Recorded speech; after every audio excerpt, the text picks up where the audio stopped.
The great hall of the Galactic Assembly was filled with beings from 100 different worlds. They stood in rows upon rows, their strange bodies casting long shadows under the pale blue lights. Some had scales. Some had feathers.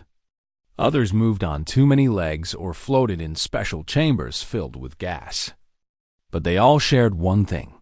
They were tired of war. Ambassador HFY stood at the center of the hall. She was Volanthi, a tall insectoid creature with 4 arms and eyes that reflected light like polished glass. Her people had been fighting the Kethmari Dominion for 60 years. Millions had died. Entire planets had burned. And still, the war continued with no end in sight. "We need help," HFY said to the assembly. Her voice was thin and high, but it carried across the massive chamber. "The Kethmari grow stronger every cycle. If we do not find allies, my people will not survive another decade." The delegates murmured among themselves. Some looked away. Others shook their heads or made gestures of sympathy that meant nothing. High Chancellor Orvan of the Kethmari Dominion stepped forward. He was amphibian in appearance, with wet gray skin and large yellow eyes. A cruel smile spread across his wide mouth. "The Volanthi speak of allies," Orvan said. "But who would ally with a dying species? You have begged every civilization in this assembly. None have answered. Perhaps it is time to accept your fate."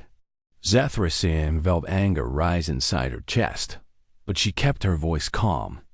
"There is one species we have not contacted. One civilization that remains apart from this assembly." The murmuring stopped. A strange silence fell over the hall. "You speak of the humans," said a delegate from the Moradi collective. His tone was dismissive. "They are myth. A story told to frighten younglings." "The humans are real," HFY replied. "I have seen the old records.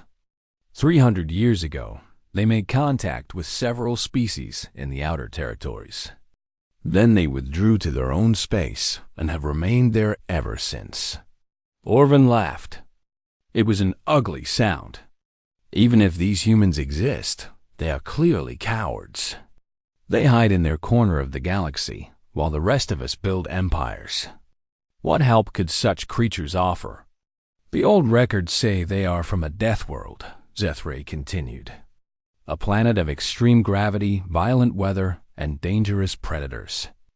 They evolved to survive conditions that would kill most species." "Fairy tales," Orvan said. "No species from such a world could develop intelligence. Your desperation has driven you to chase legends." HFY looked around the hall. She saw doubt on every face. Even her own allies seemed unconvinced. But she had no other choice. Her people were dying. 2 weeks later, HFY traveled to the edge of known space. Her small ship crossed into the region marked on old star charts as human territory. She expected to be stopped. She expected to be turned away. Instead, she found only silence and empty void.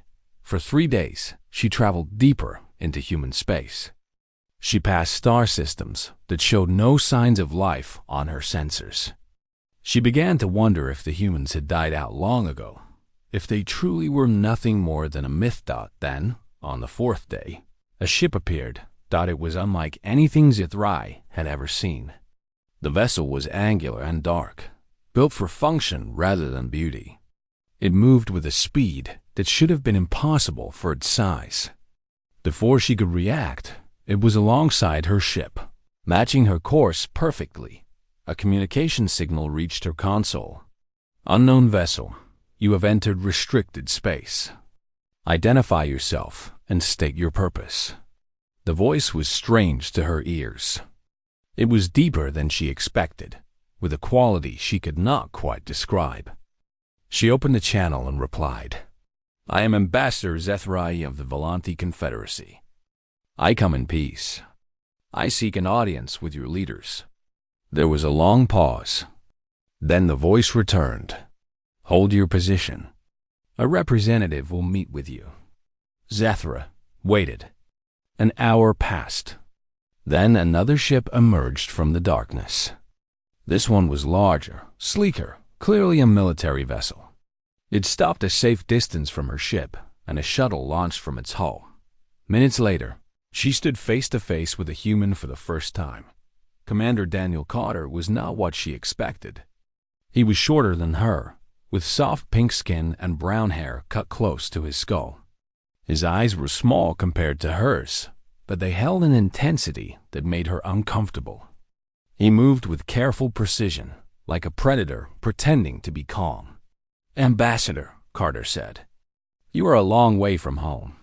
"I had no choice," Zethrai replied. "My people are dying. The Kethmari Dominion is destroying us, and no one in the galaxy will help. I came to ask if the humans would consider an alliance." Carter studied her for a long moment. His face showed no emotion. "Humanity left galactic affairs 3 centuries ago," he said. "We have no interest in the wars of other species." "I understand," Zethrai said. "But the Kethmari are not just warriors. They are monsters. They target civilians. They destroy entire populations. If they defeat my people, they will not stop. They will continue to expand until they threaten everyone, including you." Carter said nothing. "Please," Zethrai continued, "I have nowhere else to turn. Even if you will not fight alongside us, perhaps you could offer supplies, technology, anything that might help us survive." The human commander was silent for what felt like an eternity. Then he spoke. "I will pass your message to Earth Command. That is all I can promise." Zethrai felt her hopes sink. It was not the answer she had prayed for. "Thank you," she said quietly. "That is more than I expected." Carter escorted her back to her ship. As she prepared to leave, he spoke one last time. "Ambassador, there is something you should know. Humanity did not withdraw from the galaxy because we were afraid. We withdrew because we learned that other species were afraid of us. We thought it was better for everyone if we stayed apart." Zethrai looked at him. "Why would anyone fear you?" Carter almost smiled. "Almost. Perhaps one day you will find out." Zethrai returned to Volanti space with nothing but a promise that her words would be heard. She reported to her leaders and prepared for the worst. The assembly had dismissed her. The humans had offered no commitment. Her people stood alone, but somewhere in the dark between stars, Commander Daniel Carter sat in his quarters and wrote a report. He described the ambassador, her request, and the war that raged across the galaxy. He sent the report to Earth Command with a single recommendation at the end: "Watch them. Something tells me this is not over."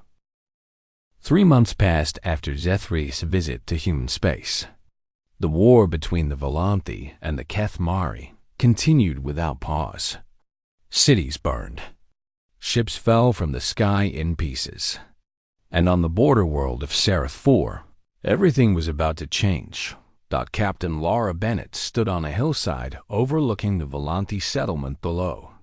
She was human, one of 12 observers that Earth Command had quietly sent to monitor the conflict. Her orders were simple: watch, record, report, do not engage.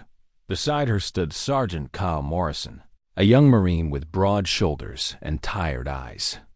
He held a recording device, capturing everything they saw for transmission back to Earth. "Captain," Morrison said, his voice tight. "Movement on the northern ridge." Bennett raised her viewing scope. In the distance, she could see dark shapes moving through the smoke. "Kethmari landing craft. Dozens of them. They are starting the ground assault," she said. "Get this on record." Below, the Volanti defenders scrambled to form defensive lines. They were outnumbered badly. Their weapons were old, their soldiers exhausted from weeks of fighting. Bennett knew they would not hold for long. The Kethmari attack came like a wave.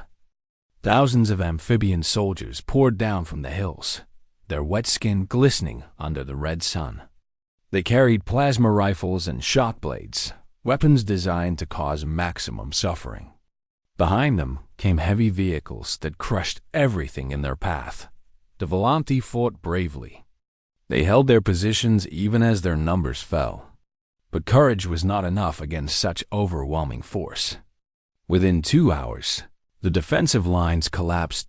Bennett watched through her scope as Kethmari soldiers moved through the settlement. They were not taking prisoners. They executed Volanti soldiers where they stood.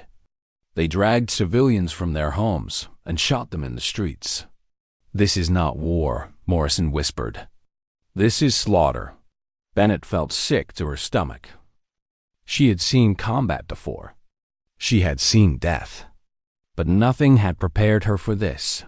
Then she saw something that made her blood turn cold. A convoy of transport vehicles was moving toward the eastern exit of the settlement. The vehicles were marked with Volanti symbols for medical and emergency services. Through her scope, Bennett could see who was inside. Children. Hundreds of Volanti children, packed into the transports, trying to escape the massacre. A squad of Kethmari soldiers spotted the convoy. They moved to intercept. "No," Bennett said. They would not. But they did. The Kethmari commander, a massive creature with scars across his face, ordered his soldiers to surround the convoy. The transports stopped. The drivers came out with their hands raised, pleading for mercy. The commander shot them first. Then he ordered his soldiers to open the transports. The children inside screamed as they were dragged out into the open. They were small, fragile, with thin limbs and large eyes filled with terror. The Kethmari soldiers formed a line. They raised their weapons. "Captain," Morrison said. His voice was shaking. "We have to do something." "Our orders are to observe only," Bennett replied. But the words felt like poison in her mouth. "I do not care about orders," Morrison shouted. He dropped his recording device and reached for his rifle. Bennett grabbed his arm. "Kyle, wait." But Morrison was already moving. He ran down the hillside toward the convoy, faster than Bennett had ever seen a human move. She cursed and followed him. They reached the convoy just as the Kethmari were about to fire. Morrison came out of the smoke like a ghost, his rifle raised. He shot the first soldier before anyone knew what was happening. Then he shot 2 more. The Kethmari commander turned, his yellow eyes wide with surprise. He had never seen a human before. He did not know what he was looking at. "What is this?" the commander demanded. "What species are you?" Morrison did not answer. He kept firing, moving between the transport vehicles, using them for cover. Bennett joined him, her own rifle barking death at the enemy soldiers. The fight lasted less than 3 minutes. When it was over, 8 Kethmari soldiers lay dead on the ground. The rest had fled in confusion. Morrison ran to the transports. 3 Volanti children were huddled inside the nearest vehicle, trembling with fear. He reached out his hand to them. "It is okay," he said softly. "You are safe now." The children did not understand his words, but they understood his tone. One of them, a small female with broken wings, reached out and took his hand. Bennett walked up behind him. Her face was hard. "You know what you just did," she said. "You broke protocol. You engaged enemy combatants. Earth Command will have your rank for this." Morrison looked at her. "I could not stand there and watch children die, Captain. I do not care what it costs me." Bennett was quiet for a long moment. Then she nodded. "Neither could I." She pulled out her communication device and opened a channel to their ship in orbit. "This is Captain Bennett to Observation Team. Alpha, I am transmitting all recorded footage. From Seraph 4, Priority 1. Ensure this reaches Earth Command and all major colony networks." The transmission went out.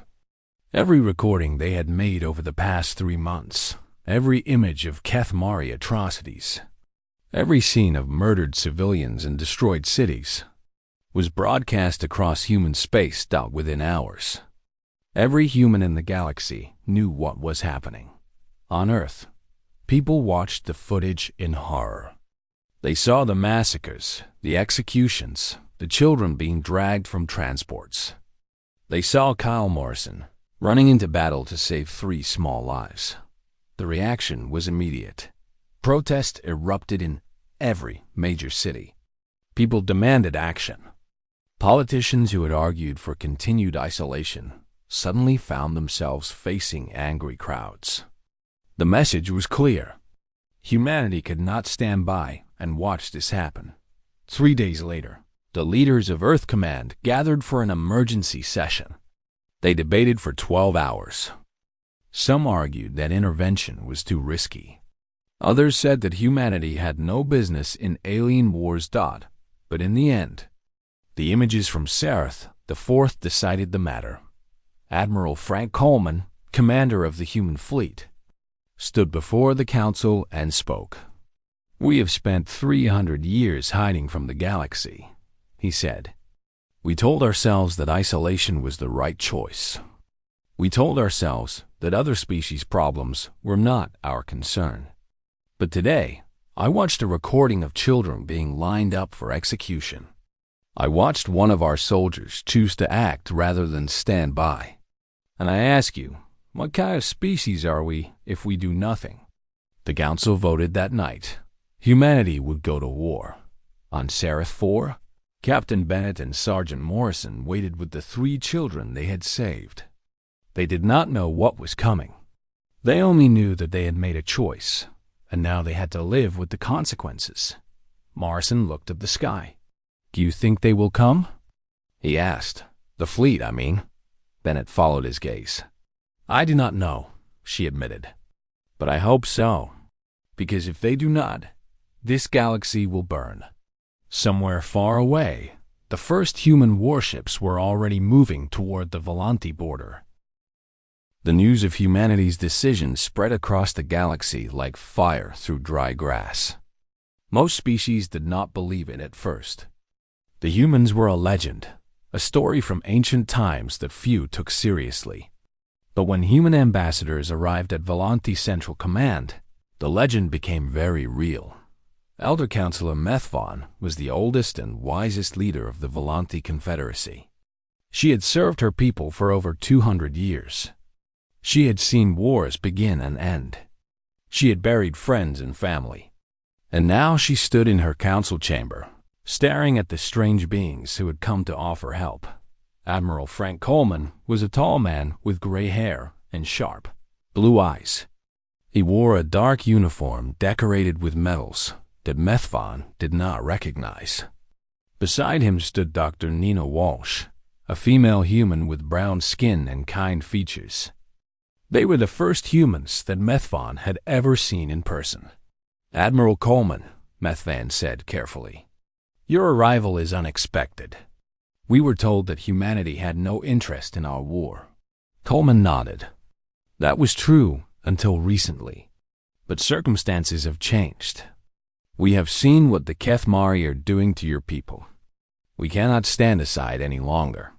Methvon felt a flicker of hope, but she was careful not to show it. "Forgive me, Admiral, but I must ask, what can your species offer us? Our intelligence suggests that humanity has perhaps 200 warships. That is not enough to change the course of this war." Coleman looked at Dr. Walsh.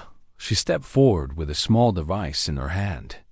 "Elder Counselor," Walsh said, "with your permission, I would like to show you something." Methvon gestured for her to continue. Walsh activated the device, and a holographic display appeared in the center of the room. It showed a star system that Methvon did not recognize. "This is the Sol System," Walsh explained, "the home system of humanity. What you are seeing is a live feed from our orbital stations." Methvon leaned forward. The display showed dozens of structures floating in space around a blue and green planet. Shipyards, factories, military platforms, and ships.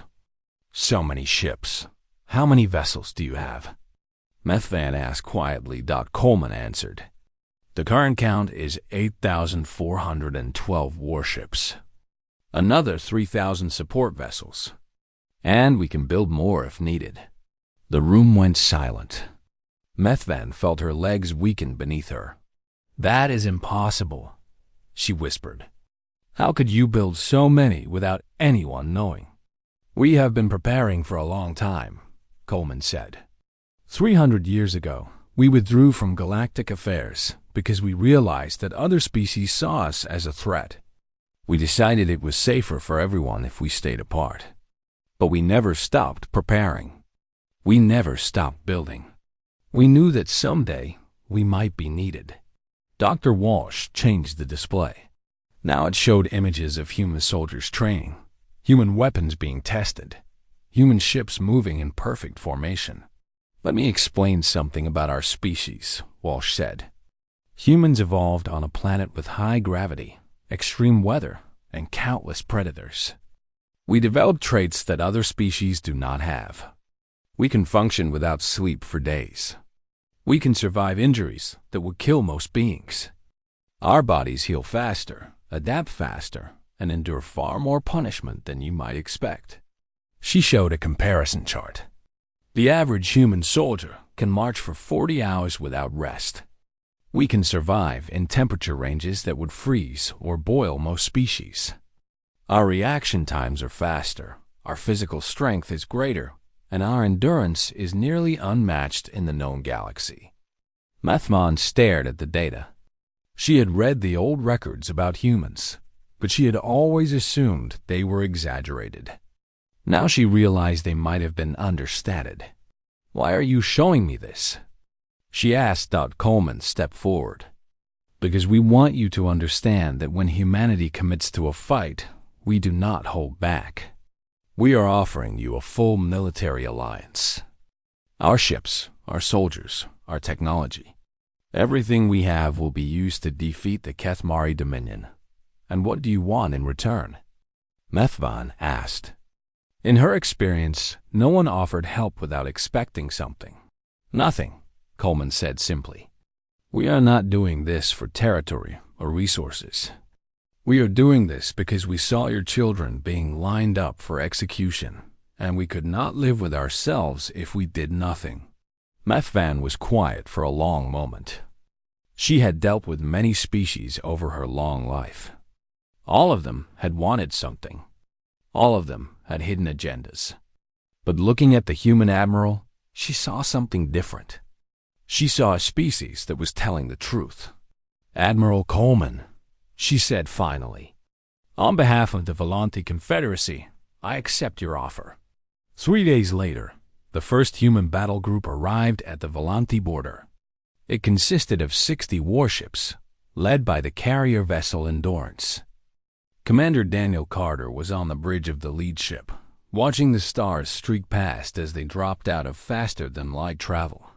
"Sir," his communications officer reported, "we are receiving transmissions from Kethmari listening posts.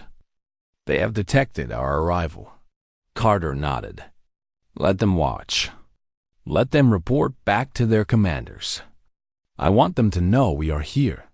On the Kethmari side of the border, intelligence officers scrambled to analyze the new arrivals.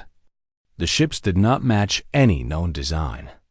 Their energy signatures were off the charts, and their configuration suggested a level of technology that should not have been possible. Warlord Dreth received the report in his command center. He was the supreme military commander of the Kethmari invasion force, a veteran of 40 years of conquest. He had never lost a campaign. "Humans?" he said, reading the report. "These are the mythical creatures the Volante tried to contact." "Yes, Warlord," his aide replied nervously. "They appear to have entered Volante space in force." Dreth laughed. It was a wet, gurgling sound. 60 ships, he said. "They send 60 ships to face our 400. Either they are fools or they are suicidal. Should we engage them, Warlord?" Dreth considered the question. The smart move would be to gather more intelligence, to study these humans before committing to battle. But Dreth had not become Supreme Commander by being cautious. "Yes," he said. "Destroy them. Show the galaxy what happens to those who interfere with the Dominion." The order went out. 400 Kethmari warships began moving toward the Vareth system, where the human fleet had taken position. On the Endurance, Carter received reports of the enemy movement. His officers looked nervous. 60 against 400 were bad odds by any measure. "Sir," Lieutenant Karen Price said, "should we call for reinforcements?" Carter shook his head. "No, this is exactly what we wanted. Let them come to us. Let them think they have the advantage. And when they realize they do not?" Carter allowed himself a small smile. "Then they will learn why the old records called us a species to be feared." The two fleets drew closer. In a matter of hours, the galaxy would witness something it had not seen in 3 centuries: humanity at war. The Vareth system had been quiet for centuries. It was a place of dead planets and empty space, forgotten by most star charts. But on this day, it would become the site of the largest battle the galaxy had seen in generations. Commander Daniel Carter stood on the bridge of the Endurance and watched the enemy fleet approach. 400 Kethmari warships moved in tight formation, their hulls gleaming under the distant starlight. They came with confidence, with certainty. They had crushed every enemy they had ever faced. They had never faced humans. "All ships report ready," Lieutenant Karen Price announced. "The fleet is at full combat status." Carter nodded. Around him, his crew worked with calm precision. No panic, no fear, just quiet professionalism. This was what 3 centuries of preparation looked like. "Open a channel to the enemy flagship," Carter ordered. The communication link crackled to life. On the main screen, the face of a Kethmari officer appeared. He was younger than Carter expected, with the eager look of someone who had never truly been tested. "Unidentified vessels," the officer said. "You are outnumbered and outmatched. Surrender now, and your lives may be spared." Carter almost laughed. Almost. "I have a counteroffer," he replied. "Turn your fleet around. Leave Volanti space. Never come back. Do this, and we will let you go." The Kethmari officer stared at him in disbelief. Then he started to laugh. "You have 60 ships. We have 400. And you ask us to retreat?" Carter leaned forward. His voice was steady, almost gentle. "I am giving you one chance. Take it." The officer's laughter died. He cut the channel. Across the void, the Kethmari fleet accelerated. Their weapons powered up. Hundreds of plasma cannons and missile launchers aimed at the small human formation. "They have chosen their path," Carter said quietly. "All ships execute Battle Plan Alpha. What happened next would be studied by military scholars for centuries." The human fleet moved as one. 60 ships split into 6 groups of 10, each group taking a different vector. They did not charge forward like the Kethmari expected. Instead, they circled, weaved, and repositioned with impossible speed. The Kethmari opened fire. Thousands of plasma bolts streaked across space, enough firepower to destroy a small moon. But the human ships were no longer where they had been. They dodged through the barrage like water flowing around stones. "Return fire," Carter ordered. Human weapons were different from anything the Kethmari had seen. Instead of plasma or missiles, they used kinetic accelerators that fired tungsten rods at a fraction of the speed of light. Each impact was like a small nuclear explosion that the first Kethmari ship simply ceased to exist. One moment it was there. The next, it was an expanding cloud of debris. Then another. And another. The Kethmari commander screamed orders at his officers. "Regroup. Concentrate fire. Destroy the humans." But his fleet was in chaos. The human ships moved too fast, hit too hard, and appeared to be everywhere at once. On board the largest Kathmari vessel, Warlord Dreth watched the battle from his command throne. His face showed no expression, but inside, something cold was growing in his chest. Fear. How is this possible? He whispered. They are only 60 ships. His tactical officer was trembling. Warlord, their technology is beyond anything in our databases. Their weapons penetrate our shields as if they were not there. Their ships are faster than our best interceptors. We cannot track them. Then launch boarding parties, Dreth ordered. If we cannot destroy their ships, we will take them by force. Assault shuttles launched from the Kathmari carriers. Hundreds of them, each carrying elite soldiers trained for ship-to-ship combat.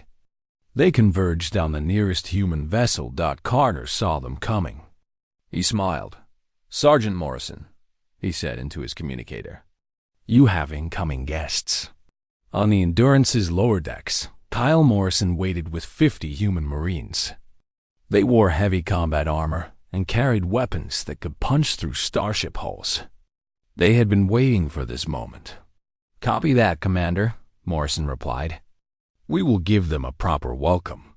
The Kathmari shuttles attached to the Endurance's hull. Boarding troops cut through the outer armor and poured inside. They expected to find panicked defenders, soft creatures who would break at the first sign of violence. They found Kyle, Morrison. The first wave of Kathmari soldiers died in the initial hallway. Morrison met them head-on, his rifle firing in short, controlled bursts. Each shot found its target. Each target fell. The Kathmari tried to advance, but the humans were everywhere. They fought from cover, retreated to prepare positions, and counterattacked when the enemy overextended. They did not tire. They did not hesitate, and they did not die easily. A Kathmari sergeant managed to wound one human Marine, shooting him 3 times in the chest. The Marine fell, and the Kathmari moved past. Assuming the kill was confirmed. 30 seconds later, that same Marine stood up, blood running from his wounds, and shot the sergeant in the back. The boarding action lasted 45 minutes. When it was over, every Kathmari soldier who had set foot on the Endurance was dead. The humans had lost 4 Marines, with another 12 wounded. Of those wounded, 8 were expected to return to duty within hours. Outside, the space battle was ending. The Kathmari fleet was broken. Ships fled in every direction, their formations shattered, their commanders dead or dying. Of the 400 vessels that had started the battle, only 88 survived to retreat. Human losses were 2 ships, destroyed and 7 damaged.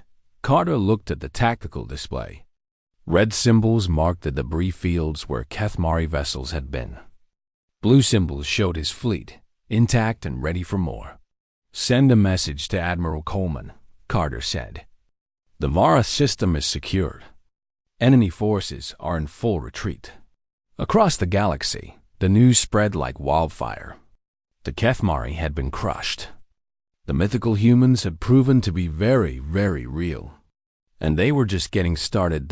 In the Galactic Assembly Halls, delegates gathered to discuss this new development. Species that had dismissed humans as legend now pulled ancient records from their archives. They read accounts of first contact missions from 3 centuries ago. They read warnings from explorers who had met humans and lived to tell about it. One phrase appeared again and again in those old documents. Do not provoke the Death Worlders. High Chancellor Orvin received the battle report in his private chambers. His hands shook as he read the numbers. 312 ships lost. Thousands of soldiers dead. An entire fleet destroyed by 60 enemy vessels. This is a mistake, he said to his advisors. The reports must be wrong. But the reports were not wrong. And somewhere deep inside, Orvin knew the truth. The myth had awakened. And it was coming for them all. 6 months had passed since the Battle of Vareth. In that time, the galaxy had witnessed something it never thought possible. The Kethmari Dominion, the most feared military power in known space, was being systematically destroyed. Human forces swept through Kethmari territory like a storm that could not be stopped. World after world fell. Fleet after fleet was crushed. The species that had once dismissed humanity as myth now watched in stunned silence as the legend became their worst nightmare. Admiral Frank Coleman stood on the bridge of the human flagship, the Resolute, as it orbited the Kethmari homeworld. Behind him, over 2,000 warships held position, their weapons ready, their crews prepared for the final battle. Admiral, his communications officer, reported, "We are receiving a transmission from Warlord Dreth. He is requesting to speak with you." Coleman nodded. "Put him through." The main screen flickered, and Dreth's face appeared. He looked different from the reports Coleman had seen. Thinner, older. The confidence that had defined him was gone, replaced by something that looked almost like desperation.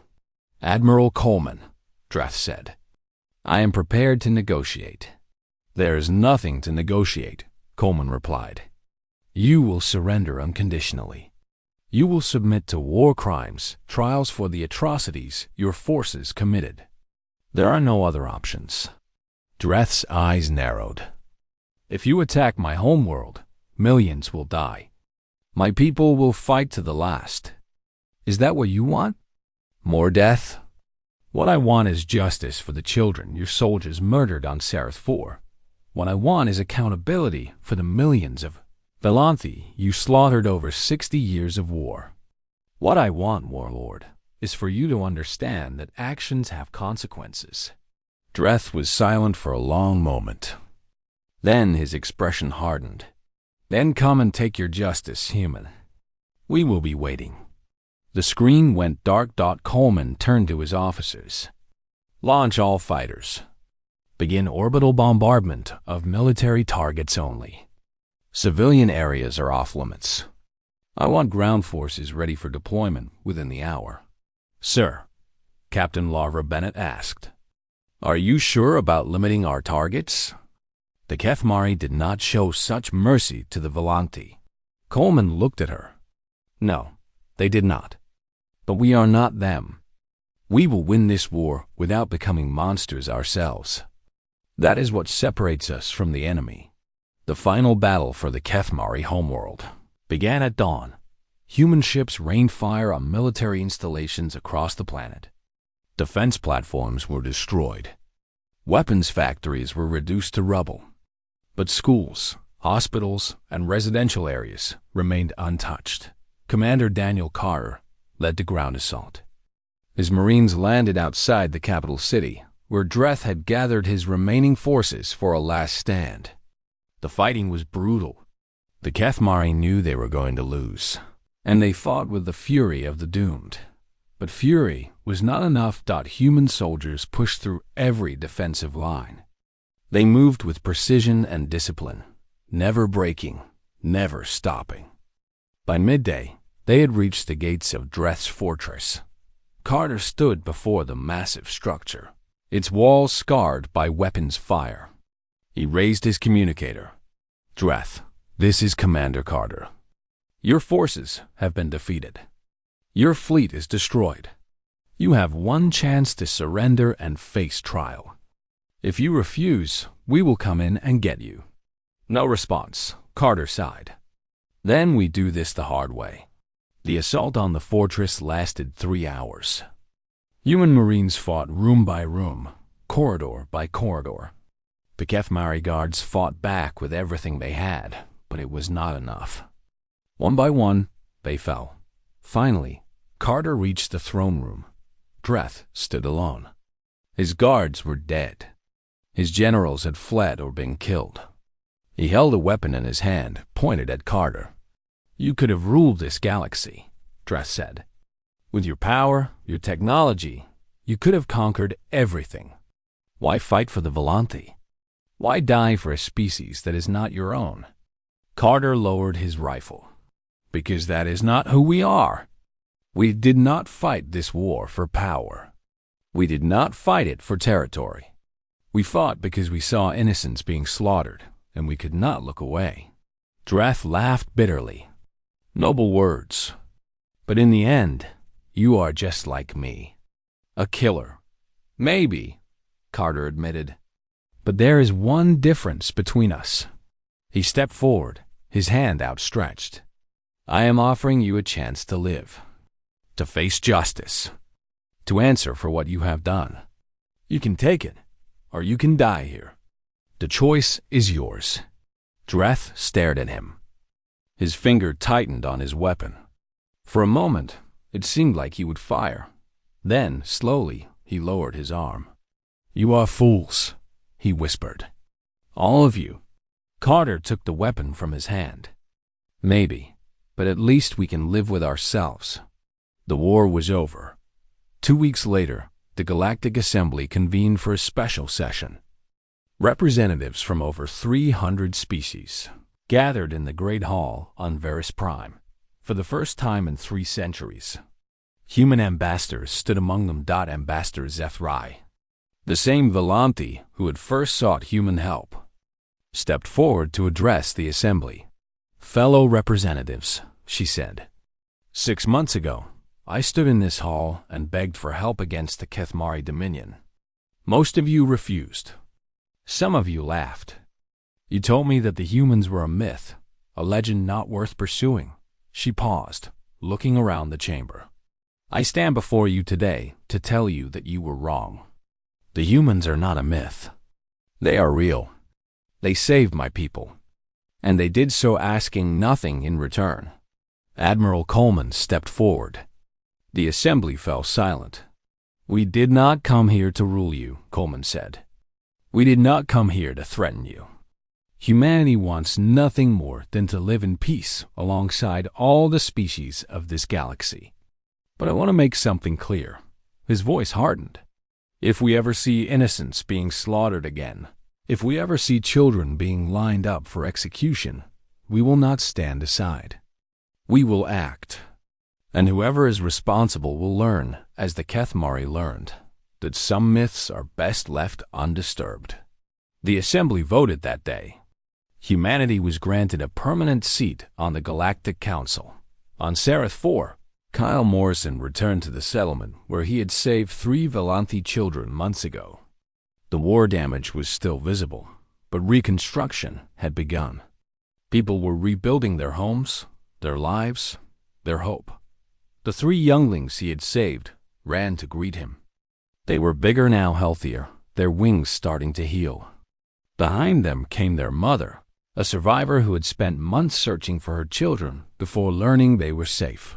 She bowed to Morrison. Her eyes filled with tears. Thank you, she said in halting English. Thank you for my children. Morrison knelt down and hugged the younglings. He did not have words. He did not need them. That evening, Commander Carter stood at a viewing port on the Endurance, looking out at the stars. Captain Bennett found him there. Thinking about what comes next? She asked. Carter nodded. 3 centuries of isolation. Now, we are part of the galaxy again. Everything is different. Is that a bad thing? Carter considered the question. He thought about the battles they had fought, the lives they had saved, the monsters they had stopped. No, he said finally. I think it is exactly what we were meant for. In the distance, a young Volanthi girl pointed at a human patrol ship passing overhead. What are those, Mother? She asked. Her mother smiled. They were once a myth, little one. A legend from the old stories. But now they are our friends. And as long as they watch over us, we will never have to be afraid again. The stars burned bright above them. And somewhere among those stars, humanity stood guard, no longer a legend, but a promise that the innocent would never face the darkness alone.